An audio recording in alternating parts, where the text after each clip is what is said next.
Le Bitcoin chute, le marché crypto-monnaie nous fait extrêmement peur. On a des altcoins qui sont revenus toucher les plus bas du bear market. La question que tout le monde commence à se poser, c'est est-ce que nous allons enfin terminer cette correction et avons-nous enfin la possibilité de pouvoir avoir un petit peu d'air frais, un petit peu de temps libre? Eh bien, vous allez voir avec moi dans cette émission que nous avons énormément d'informations par rapport à cette correction et on va voir ensemble également est-ce qu'il est intéressant de commencer à se positionner maintenant, surtout sur certains altcoins qui ont énormément corrigé. On va voir également si au contraire il va être intéressant de complètement sortir de position parce qu'il faut qu'on s'attende à une correction plus marquée. Et évidemment, je vais partager avec vous des indicateurs que j'utilise quotidiennement dans mon analyse technique afin de nous assurer d'avoir les informations les plus pertinentes. Donc on va voir les liquidations, on va voir le Crypto Fear and Greed qui est un indicateur de psychologie de marché. Bref, je vais vous faire une analyse complète et globale aujourd'hui sur cette baisse du marché crypto-monnaie qu'on avait déjà vu ensemble depuis plus d'un mois et je vous avais annoncé qu'elle allait arriver. Maintenant qu'elle a eu lieu, on va voir ensemble quel plan mettre en place pour saisir ces opportunités. Alors comme d'habitude les amis, si le menu vous plaît, restez bien avec moi jusqu'au bout de cette émission parce que c'est ce qu'on va aller voir tout de suite. Even when you feel low, you can still go. Even when you feel slow, you can still go. Even when there's no hope, you can still go. I never answer to no, man, I still go. Go, go, go, go, go, go, go, go, go, go, go, go, yo, go, go, go. Et bien le bonjour à tous et à toutes, j'espère que vous allez bien. Aujourd'hui, comme vous l'avez vu en introduction d'émission, je vais m'attarder à une analyse technique du Bitcoin ainsi que du marché crypto-monnaie parce que clairement, ça fait peur. Il est vrai que ça fait plus d'un mois, personnellement, que je vous parle de cette correction qui allait arriver à la fois sur Bitcoin, à la fois sur les altcoins. Je vous ai dit de vous protéger. De mon côté, je m'étais énormément protégé et j'espère que vous avez été nombreux à pouvoir le faire. D'ailleurs, n'hésitez pas à me dire tout de suite dans les commentaires s'il y en a pas mal d'entre vous qui ont pu tout simplement se prémunir de cette correction qui clairement est en train de faire extrêmement peur. Et ce n'est pas moi qui le dis puisque le Crypto Fear and Greed nous le montre. On est dans la peur 30. Et vous allez voir avec moi dans cette émission que le fait d'être revenu déjà dans la peur 30, c'est un signal qui est extrêmement pertinent et surtout intéressant pour nous. Alors comme d'habitude, si le menu vous plaît, si ça vous chauffe tout simplement de pouvoir comprendre à où est-ce qu'on en est actuellement par rapport à cette correction, eh bien n'hésitez pas en entrée de jeu à laisser votre meilleur like et votre meilleur commentaire. Vraiment les amis, ça soutient énormément la chaîne. On va pas parler plus que ça, on va tout de suite aller voir un petit peu qu'est-ce qu'il se passe sur notre ami Papa Bitcoin. Donc on y a vu ici un Crypto Fear and Greed dans la peur 30. Je vous rappelle que de mon côté, en tout cas du côté de la Team Logic, je vous partage quotidiennement des analyses de psychologie du marché parce que quand on est investisseur et qu'on a une vision moyen-long terme, là clairement, c'est l'un des indicateurs les plus pertinents. Comme vous le voyez ici, quand on était le mois dernier dans la joie 75, je vous disais que c'était le pire moment pour essayer d'acheter. Même en plus de ça, avant le mois dernier, il y a de ça 2 mois, on était dans l'extrême joie, plus de 80. Donc c'était un signal qui était de toute façon néfaste. Il ne fallait absolument pas rentrer en position et c'était sûr que les personnes qui allaient rentrer sur ces tops allaient potentiellement se faire bâcher, se faire contrer. Et vous voyez que la psychologie du marché, elle a bien décéléré. Semaine dernière, 64. Hier 51, aujourd'hui 30. Donc on est passé vraiment du tout au tout, un marché global qui était dans l'extrême joie, dans l'euphorie totale et qui là en même pas un mois est passé directement dans la peur 30. Donc c'est un fort signal pour nous montrer que évidemment la zone des 58 000 $, c'est une zone qui psychologiquement est venue faire mal puisqu'on a cassé les 60 000 $. Beaucoup de personnes évidemment disaient dans leur scénario que si on cassait les 60 000, eh bien c'était retour directement en bear market et que ça allait être un retour sur les 30 000, 25 000, etc. Donc beaucoup avaient cette zone en tant que zone psychologique. Et ça, les whales le savaient. Et c'est la raison pour laquelle on est venu, de toute façon, travailler cette zone. Donc ça, c'est la première indication. La deuxième indication, c'est comme je vous l'ai dit, étant donné qu'on est rentré dans la peur 30, ça veut dire qu'on a des opportunités d'achat. À partir du moment où le Crypto Fear and Greed commence à rentrer directement dans la peur, à ce moment-là, on peut commencer à essayer de se positionner. Une fois de plus, les amis, positionnez-vous intelligemment. Ne mettez pas tout le capital que vous souhaitiez investir sur sur la seule et même zone, donc directement ici, boum, on met tout ce qu'on a. Non. Si vous aviez, imaginons, 10 000 $ actuellement, que vous souhaitiez essayer d'investir à nouveau, eh bien, vous allez diviser vos 10 000 $, imaginons, par 5. Ça va vous permettre d'avoir 2 000 $ 5 fois. Donc ici, vous mettez 2 000 $. Si on va plus bas, vous remettez 2 000 $. Si on rebond, vous remettez 2 000 $, etc., etc. Et donc, en fonction de ça, eh bien, ça va vous partager un prix d'achat moyen intéressant. Donc là, étant donné que un petit peu sur Bitcoin, mais surtout sur les altcoins, on est déjà revenu dans des zones très pertinentes, et bien pour moi, il est intéressant de commencer à se positionner. Et personnellement, j'ai déjà pris pas mal de positions hier. Alors évidemment, comme je vous l'ai dit, pas directement 100% du capital que je veux déployer. J'ai utilisé une partie du capital et je conserve encore du capital afin de pouvoir lisser, afin d'avoir un prix moyen d'entrée le plus intéressant possible et donc faire en sorte tout simplement de pouvoir saisir ces opportunités. Donc ça, c'est pour un petit peu plus un aspect théorique. Qu'est-ce qu'il s'est passé, à où est-ce qu'on en est, et pour se repérer dans les cycles. Maintenant, d'un aspect technique, sur le graphique même, eh bien Bitcoin nous a imprimé une petite épaule tête-épaule. Donc une épaule tête-épaule, c'est une figure dite de retournement baissier, c'est une figure qui, du coup, nous montre une dominance de la part des vendeurs. Donc on a ici l'épaule gauche, la tête et l'épaule droite, ce qui nous fait du coup cette forme ici, en épaule, tête, épaule. Donc cette forme, pour la plupart d'entre vous, si vous êtes déjà dans le marché crypto-monnaie, vous la connaissez. Si vous n'êtes pas dans le marché crypto-monnaie, eh bien c'est très simple. Cette figure chartiste, en fait, nous permet de pouvoir répliquer tout simplement ici la hauteur de la tête jusqu'à ce qu'on appelle ici la ligne de coup. Et en faisant ça, donc ici, à l'aide par exemple d'une petite, tout simplement ici, trendline, eh bien en faisant ça, vous pouvez du coup récupérer votre trendline, la placer sur la zone de cassure de la ligne de coup à ce niveau-là, et donc avoir l'objectif tout simplement baissier que nous offre cette épaule tête-épaule. Et en fait, l'objectif était ici les 60 450 $. Donc, l'objectif a bien été atteint. C'est génial, on a eu une figure baissière, elle s'est tout simplement confirmée et on a eu du coup la poursuite et donc le mouvement baissier. Donc, le signal est plutôt intéressant. On a eu du coup l'atteinte de notre objectif. On est revenu chasser également les petites liquidités qu'on avait pu avoir ici précédemment, le petit top précédent, mais surtout, comme je vous l'ai dit, on a chassé les 60 000 $.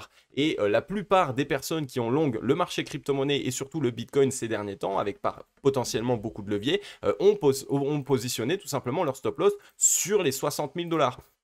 Et donc ça, on va pouvoir le voir très simplement en passant les liquidations. Donc les liquidations, pour les personnes qui ne savent pas, je rappelle qu'il y a la possibilité sur le marché crypto et donc sur quasiment tous les marchés aujourd'hui d'ouvrir des positions avec des effets de levier qu'on appelle les futurs. Et donc une fois qu'on ouvre du levier, on a donc des prix de liquidation. Ça veut dire que si tout simplement notre scénario ne va pas dans le bon sens, donc je prends un long en futur, donc en effet de levier, et bien si à l'inverse ça va baissier, ça part à la baisse et de manière trop forte et que ça vient atteindre une certaine zone, ça va me liquider. Et donc les liquidations, elles sont extrêmement intéressantes pour savoir eh bien qu'est-ce qu'on a fait avec ce mouvement baissier. Est-ce qu'on a liquidé des longues? Est-ce qu'on est bien venu chercher une zone qui est un objectif et que les whales peuvent essayer tout simplement de prendre comme bottom ou non? Eh bien pour ma part, je pense que à court terme, on peut trouver un rebond avec les liquidations qu'on est allé chercher. Maintenant, à moyen et long terme, il va falloir attendre encore un petit peu, il va falloir qu'on regarde certaines confirmations. Mais si on prend du recul, ici en 12 heures,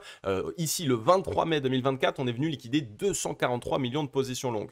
Ensuite, le 7 juin, 327 millions de dollars de positions longues. Pareil, le 14 juin, 167 millions. 139 pour le 17 juin. Le 18 juin, 227 millions. Ensuite, ici, le 24 juin, donc hier, 202 millions, plus les 103 millions encore. C'est ce qui fait plus de 300 millions de dollars de positions longues qui ont été liquidées juste hier. Donc, une fois de plus, pour ma part, quand on vient chercher des zones de plus de 250 millions de dollars de positions liquidées, je pense que nous avons atteint un objectif. Maintenant, il va falloir qu'on confirme si c'est un objectif court terme ou si c'est un objectif moyen, long terme. Mais en tout cas, premier objectif atteint. Et au vu du coup des liquidations précédentes qu'on a bien cherché ces derniers jours et ces dernières semaines, voire même ces derniers mois, clairement, je pense que actuellement, on va un petit peu souffler. On va surtout laisser un petit peu tout ça dans la peur. Peut-être faire un dernier mouvement un petit peu plus baissier pour ramener le marché crypto-monnaie du coup dans l'extrême peur. Donc directement ici, là, on est dans la peur 30. Eh bien, en passant sous la peur 30, donc sous la peur 20, on va arriver dans ici l'extrême peur. Donc ça, ce sera un signal d'achat extrêmement fort si jamais on y revient. Pour l'instant, ce n'est pas sûr, c'est aussi pour cette raison qu'il est intéressant déjà de commencer à faire ces petites emplettes et commencer petit à petit pour les personnes qui souhaitaient à se positionner. Comme je vous l'ai dit, personnellement sur cette chaîne YouTube, je vous partage uniquement mes propres prises de décision en tant qu'investisseur et analyse du marché crypto-monnaie expert. Ce qui veut dire qu'à ce jour, je commence de nouveau à me positionner au vu des zones de prix que nous sommes venus atteindre. Donc voilà, par rapport aux liquidations, les objectifs longs ont été atteints, au moins à court terme. Attention évidemment, on peut toujours avoir des petites variations, un dernier mouvement baissier pour créer encore plus de peur ou pour venir tout simplement sortir toutes les personnes qui sont en train d'acheter le dip. Mais en tout cas, on a pas mal de signaux actuellement pour nous montrer tout simplement que les gros portefeuilles sont potentiellement en train d'essayer de relancer parce qu'on est sans doute en train de toucher une zone stratégique. Maintenant, on va pouvoir passer rapidement en daily sur le Bitcoin. Donc ça, vous le savez, on l'a vu ensemble, ça fait plus de 1 mois que je vous parle de cette correction qui devait arriver et Dieu merci, elle est arrivée. Donc ça y est, pour toutes les personnes qui ont bien suivi les vidéos, qui ont bien commencé à se professionnaliser, c'est-à-dire mettre en place un plan d'action d'investissement et définir des zones d'achat stratégiques, bah là c'est parfait puisqu'on a des liquidités et en plus on a une baisse. Donc on a tout ce qu'il faut pour bien se positionner. Maintenant, il va juste pas falloir faire les choses trop rapidement. Donc je vous avais montré cette zone ici, donc en fait tout simplement actuellement le BTC est tout simplement dans un range, donc tout le monde panique, mais en fait on est dans une consolidation. La zone de support se trouve entre les 60 135 et les 61 179 $, et la zone de résistance qu'on appelle borne haute est ici considérée aux 71 672 jusqu'aux 73 000 $. Et ensuite, vous le savez, moi, au milieu du range, je mets toujours une zone pivot. La zone pivot est, elle, aux 66 870 jusqu'aux 66 000 $. Donc on a cassé la zone pivot et vous voyez que ça n'a pas loupé puisque dès qu'on a cassé cette zone, ça a été l'accélération jusqu'à le bas du range. Donc c'est pour ça que c'est très important pour vous aussi de mettre cette petite zone pivot. Ça va vous permettre de savoir si on va rebondir, retester d'abord la zone ou alors si on va faire comme ça, c'est-à-dire on va casser, retester et ensuite poursuivre. Donc intéressant, le signal est très intéressant. Attention, on voit des volumes vendeurs qui actuellement sont croissants. Donc là, pour l'instant, la baisse n'est peut-être pas encore complètement terminée à court terme. Je vous rappelle que de mon côté et du côté de la Team Logic sur Bitcoin, on attend cette zone actuellement, les 52 863 $ jusqu'à potentiellement les 39 900 $ si on voulait faire une frayeur un petit peu plus importante. Je vous rappelle évidemment que c'est pas obligatoire qu'on revienne dans cette zone, il va falloir qu'on attende certains signaux. Actuellement, le daily en termes de momentum, donc de force dans le mouvement, il arrive dans sa zone de survente. Donc qui dit de zone de survente dit que les vendeurs n'ont plus la force nécessaire de pouvoir vraiment poursuivre le mouvement baissier. Donc actuellement avec la force vendeuse daily, ça peut être assez compliqué d'arriver directement jusqu'au 52. Évidemment, il peut y avoir la force weekly qui peut rentrer en compte. La force, elle, est toujours présente. On voit qu'on est clairement en train actuellement de décélérer, donc de bien ici perdre du souffle en force acheteuse et surtout faire en sorte de mettre en place de la force vendeuse. Et vous le savez, en weekly, pour ma part, j'attends un retour sur la zone de neutralité. Donc, c'est pour cette raison que on peut à court terme soit trouver un premier rebond et finalement venir chasser. Donc, ça ferait ici un gros M avec le retest ici de la zone pivot. Et ensuite, on s'en fait complètement rejeter. Donc, ça ferait encore une frayeur. On viendrait ici accumuler de nouveau un maximum d'acheteurs. On ferait en sorte d'en accumuler également évidemment tout au long de cette montée et ensuite boum, on les piège et donc on aura de nouveau des acheteurs piégés. Donc restez prudents, comme je vous l'ai expliqué. De mon côté, non pas sur Bitcoin, mais sur certains altcoins, je me suis déjà repositionné, tout simplement parce que, tu peux aller voir, hein, regardez. Je ne vous montre pas forcément des actifs que j'ai achetés, mais regardez un petit peu. EOS est revenu chercher les 53 centimes. Les 53 centimes, c'était son bottom d'octobre 2023, c'est-à-dire plein bear market. On est revenu chercher la zone de prix la plus basse sur cet actif.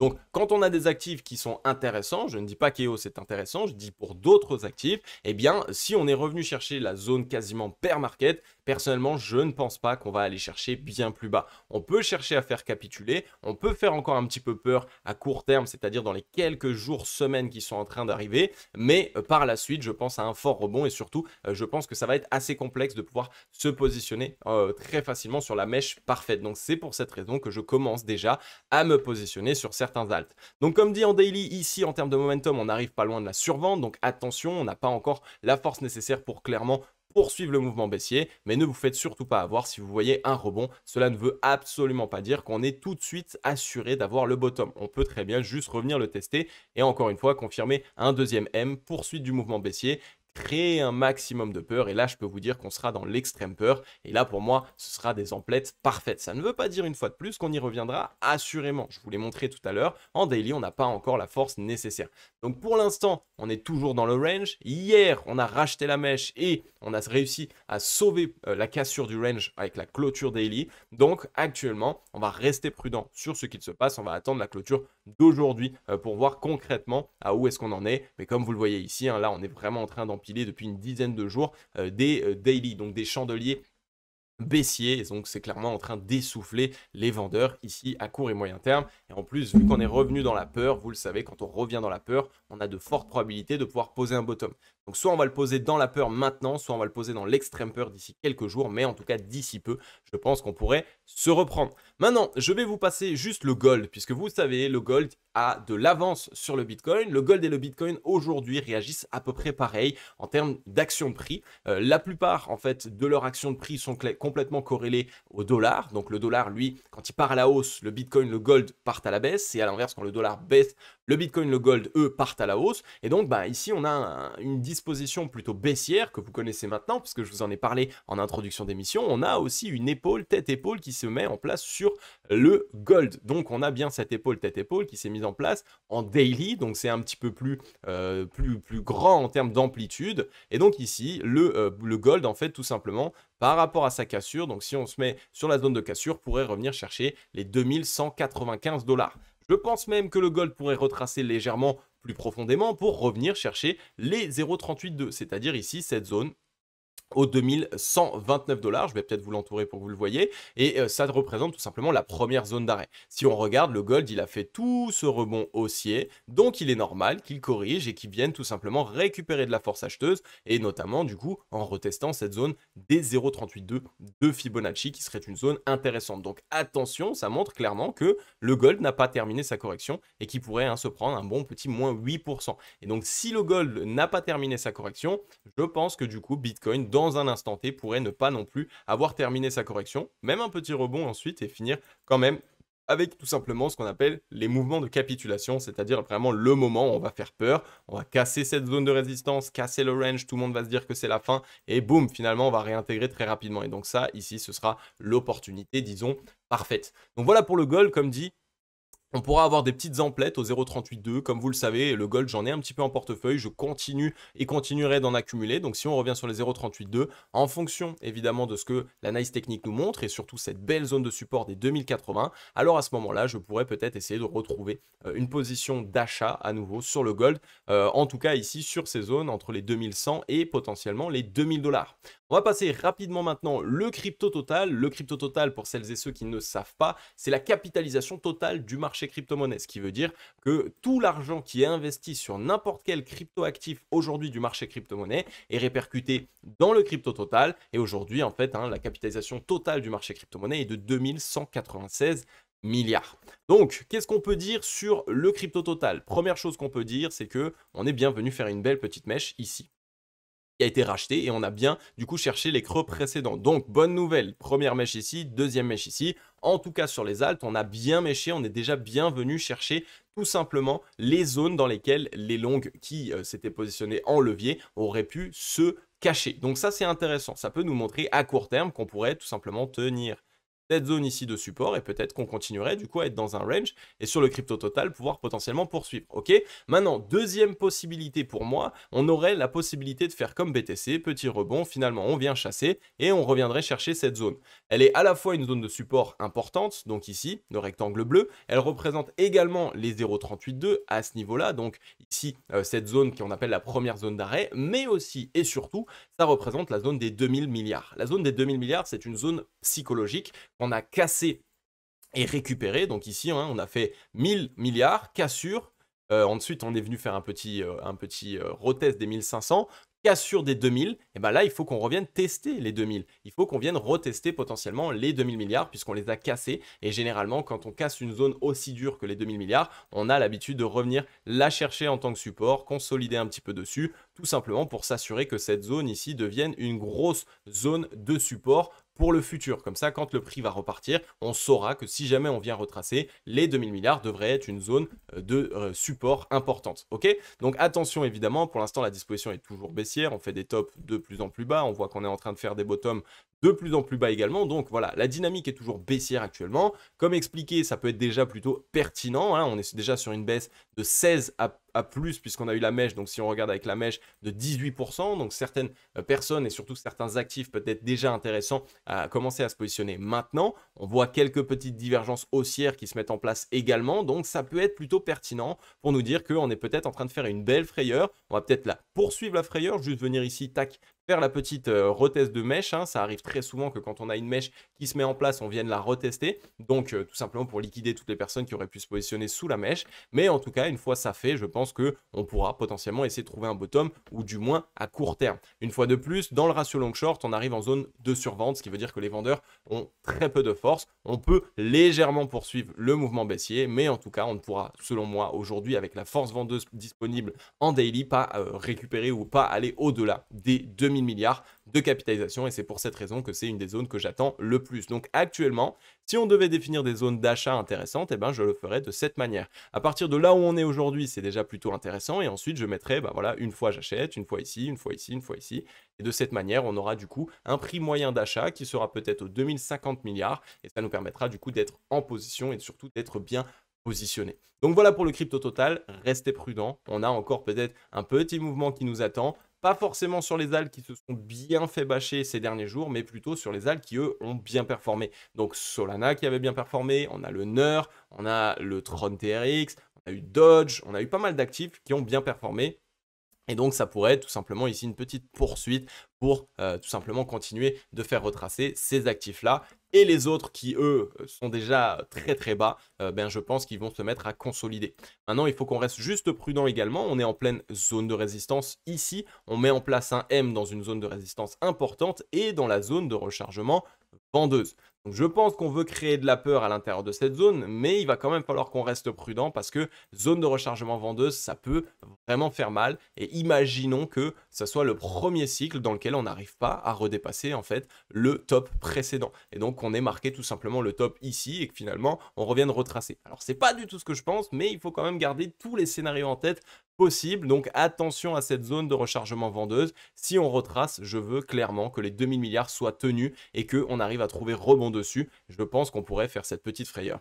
Voilà, donc gardez bien tout ça en tête, il y a beaucoup d'informations, on est arrivé dans des zones assez dures et on est en train de faire énormément peur. Donc pour l'instant, ne paniquez pas, mais comme d'habitude, mettez en place des plans d'action, c'est extrêmement important. Et enfin, je vais vous passer le dollar. Donc le dollar, c'est un petit peu lui évidemment qui joue les troubles faits. Il est en train de trouver un petit rebond à ce niveau-là. On a un W qui s'est mis en place dans le dollar. Donc la dynamique à moyen terme est en train de repasser haussière actuellement. On n'arrive pas par contre à casser notre top précédent. Donc il va falloir qu'on regarde. Si le dollar vient regagner son top précédent, alors encore pendant quelques jours, quelques semaines, Bitcoin, Ethereum et les altcoins risquent de continuer de corriger. À l'inverse, s'il n'arrive pas à regagner son top, on pourrait essayer du coup de marquer un top et là ça pourrait être pertinent pour permettre au marché crypto de souffler. Donc on va bien surveiller tout ça, mais si on regarde par exemple dans le momentum, bah, on voit que pour l'instant, on a de la force acheteuse. On n'est pas du tout dans la zone de surachat. Donc, on a largement la possibilité de poursuivre ce mouvement et donc de voir un dollar continuer un petit peu à la hausse. Ça pourrait faire mal encore au Bitcoin, encore aux alts à court terme. Donc, ce serait sans doute tout l'été. Je vous en ai parlé ici. L'été, de toute façon, il se passe souvent pas grand-chose dans un premier temps. Donc, on pourrait retracer et voir peut-être une consolidation. Donc on va surveiller tout ça. Pour l'instant, rien n'est encore joué sur le dollar. Si on regarde son weekly, on a plutôt actuellement des chandeliers japonais qui sont plutôt haussiers pour les acheteurs. On achète ici, on voit bien les mèches qui sont rachetées. Il nous reste un petit peu de force, donc juste de quoi faire le dernier mouvement potentiellement. Mais après, on voit que ce sera potentiellement le top long terme sur le dollar. Et donc pour vous montrer ce que j'appelle le top long terme, pour moi, le dollar, ça fera ça. Donc ça, ce serait le meilleur scénario pour nous sur le dollar.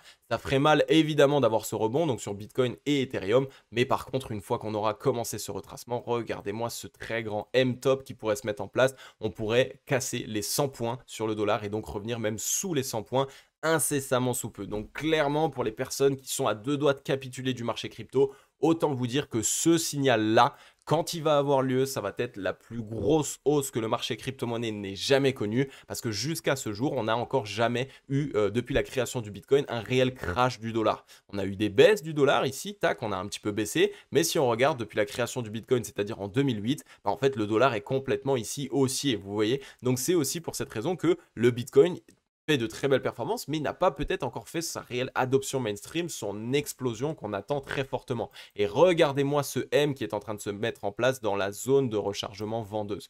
Clairement, sur le dollar, je peux vous dire, ça pue. D'ici peu, dans quelques semaines, quelques mois, dans ce peut-être troisième trimestre 2024 ou début 2025, le dollar va prendre sa grosse claque et ça va être extrêmement positif pour le marché crypto-monnaie. Donc vraiment les amis, continuez comme ça, continuez de mettre en place des plans d'action et d'être sur le marché crypto parce qu'on est à ça de voir un des mouvements les plus fous que le marché crypto-monnaie n'ait jamais connu. Ok la team, j'en ai terminé avec cette émission. Comme d'habitude, j'espère qu'elle vous aura plu un maximum. Alors comme vous l'avez vu, j'ai changé mon angle de caméra parce que là je bosse du coup sur l'autre partie du bureau. On a maintenant un bureau plus grand, on est deux à bosser sur le même endroit. Ce qui veut tout simplement dire que la caméra n'est pas très bien. Vous voyez que je dois parler dans mon micro et en même temps essayer de vous regarder à gauche. Bref, il y a encore 2-3 défauts. Je vais essayer de changer ça, d'arranger tout ça pour qu'on revienne dans quelque chose de plus convivial où je vous regarde dans les yeux. Mais voilà, j'espère évidemment que cette vidéo, cette analyse du marché crypto-monnaie vous aura plu. Comme d'habitude les amis, je suis quand même très content d'avoir pu vous aider à se protéger de cette correction parce que là, il y a quand même de belles pertes qui auraient pu être tout simplement en évidence et là, nous, on a pu s'en protéger. Il y a très peu de gens qui me croyaient sur cette correction qui était en train de se mettre en place. Maintenant qu'elle a lieu, j'espère que pour les prochaines fois, j'ai envie de dire, vous allez plutôt ouvrir les yeux et essayer de comprendre les analyses que je vous partage, de comprendre les possibilités du marché. J'analyse en fait le marché au travers d'indicateurs qui nous donnent des probabilités de pouvoir aller à la baisse ou des probabilités de pouvoir aller à la hausse. Je peux me tromper, mais plus on a de probabilités, plus j'ai de chances du coup que sur, par exemple, 7 fois sur 10, 8 fois sur 10, je dise quelque chose où je mette en place un plan ou un scénario qui soit correct. Ok? Donc voilà les amis, en tout cas ça m'a fait extrêmement plaisir. Malheureusement, je n'ai pas énormément de temps aujourd'hui, donc je vais vous laisser là. Comme d'habitude, on va se dire à très vite dans une prochaine émission. Je vais vous souhaiter à tous et à toutes une agréable journée ou une agréable soirée. C'était Cryptologique. Ciao!